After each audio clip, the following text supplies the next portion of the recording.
Well, each day we ask you to send us your mugshots, and today we're going to show you how to make sure you get the best one. Here with photography tips is Richie Gregory from R. Gregory Photography. Welcome to the Hampton Roadshow, Richie. Thank you.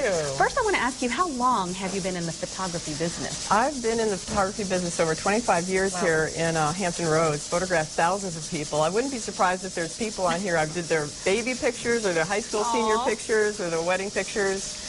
Certainly, you've captured memories from every stage for some folks. So you're the perfect person to ask, what kind of tips can you give the home photographer to get the best shots? You know, the first thing I often say, for myself included, is why am I taking the picture? What's important about the picture? Very simple, very easy. You know, what has you get off the couch, grab that camera, and want to take something, you know, or if it's a vacation picture. So you want to create that picture with an intention or purpose. Okay. And when you do that, you can more easily identify the center of interest, which is very important. Once you know what the center of interest is, you know, then you can stop, look at it for a minute and go, okay, how can I best show that off? What's the best way to emphasize that or really make that shine? You know, and the stronger center of interest that you have, the easier it is to really enjoy the photograph. That's a good point. And I think it's a really good point, too, is that you want to really have a purpose for your picture. Which I think some people don't think about. Yeah, you know, sometimes you take a look at a picture and then you're just like, why am I looking at the picture? Yeah, so, and why did I take that again? Right. And then you have like thousands of pictures that really have no point. As far as when, you know, once you've picked out the center of interest or what you're trying to capture, whether it's a baseball game or the smile of a 4-year-old, whatever it is, what is the best way to actually capture that on film? Then, you know, you have what's showing on the screen right now is a little boy jumping off of a log.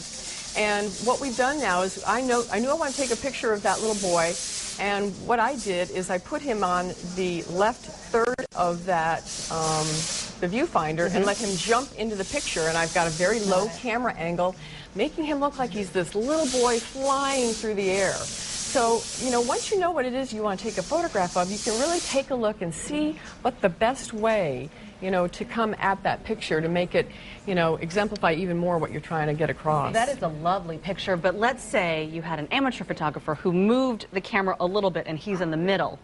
That's a no-no, right? Well, it's not, you know, you have to start somewhere. If, you know, sometimes if your camera is focusing on that center also, you might want to do that, but leave room, and maybe you can crop later and move it a little bit over. So there's ways of handling that post-production to enhance the composition of the print. But the next part of that that I like to do is to relax and allow a photograph to happen.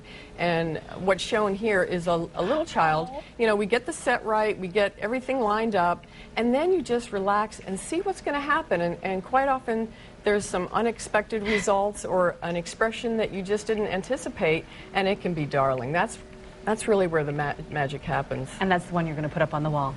Yeah. Talk about classes that you have. I do have some classes coming up. They're starting next week, and it's really about facilitating people to take better photographs in their lives. So, you know, I mean, what's important to us all is our family and our love for each other and the relationships. And when you look back in your life, you want to have great photographs to remember everybody and the time. So it's really about, you know, increasing your skills so that you've got better memories later on. Great tips. Richie, thank you very much. For more information, you can stop by the studio in Virginia Beach or give them a call, the number 463-3353. Also, you can check out Richie's website at rgregoryphoto.com, and on her blog, which is connected to there, you've got lists of I've got the classes listed. Thanks very much.